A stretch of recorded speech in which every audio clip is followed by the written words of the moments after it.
টেন্ডারবাজি করব না, আমরা কাউকে টেন্ডারবাজি করতে দেব না, আমরা কোনো কাউকে দুর্নীতি করতে দেব না। আমরা বলেছি পিআর পদ্ধতির মাধ্যমে যদি নির্বাচন হয় তাহলে নতুন ফ্যাসিবাদের আবারও প্রতিষ্ঠা এটা নিয়ন্ত্রণ করা সম্ভব হবে এবং দেশ সামনের দিকে সকলের পরামর্শের ভিত্তিতে আমাদের দেশ সামনের দিকে এগিয়ে নেওয়া সম্ভব হবে।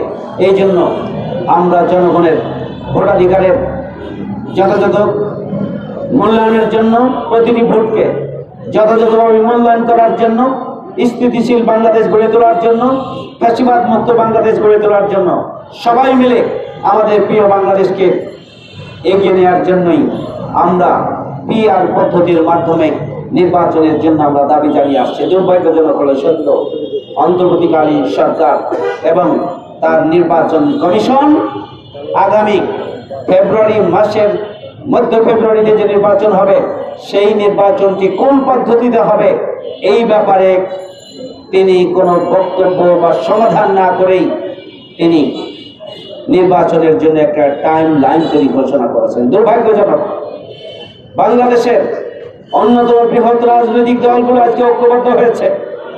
আপনারা দেখেছেন 15 তারিখে যুগপৎ আন্দোলনের কর্মসূচি ঘোষিত হয়েছে। বিভিন্ন রাজনৈতিক দল, ইসলামী সংগঠনগুলো 18 সেপ্টেম্বরে তারা তাদের 5 দফা দাবি আদায়ের লক্ষ্যে কর্মসূচি পালন করেছে। রাজধানীতে 19 সেপ্টেম্বর সারা বাংলাদেশের বিভাগীয় শহরে রাজনৈতিক দলগুলো তাদের বিক্ষোভ মিছিল কর্মসূচি, সমাবেশ কর্মসূচি তারা বাস্তবায়ন করেছে।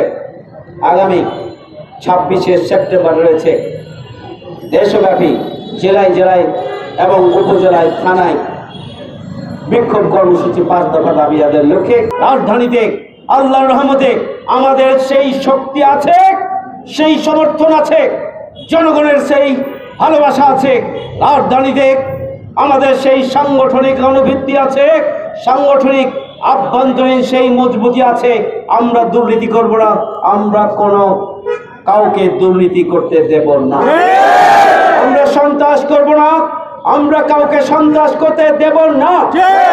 আমরা টেন্ডারবাজি করব না, আমরা কাউকে টেন্ডারবাজি করতে দেব না। সংগ্রামী ভাইয়ের আমার, তাই বসবাসযোগ্য প্রশান্তির উন্নয়নের আধুনিক আমরা যদি রাজধানী গড়ে তুলতে চাই, আগামী দিনে বাংলাদেশকে সুখী সমৃদ্ধশালী বসবাসযোগ্য একটা ন্যায় এবং ইনসাফের বাংলাদেশে আমরা যদি পরিণত করতে চাই, জামায়াত ইসলামের হাতকে শক্তিশালী করতে হবে এবং ঢাকা 8 আসনে ডক্টর অ্যাডভোকেট হেলাল উদ্দিনকে আগামী দিনে দাঁড়িপাল্লায় ভোট দিয়ে জয়যুক্ত করবেন সে প্রত্যাশা ব্যক্ত করে আমরা আপনাদের সবার আগামী দিনের সমর্থন কামনা করে, আপনাদের সুস্বাস্থ্য এবং নিরাপদ জীবন কামনা করে আমার কথা এখানে শেষ করছি।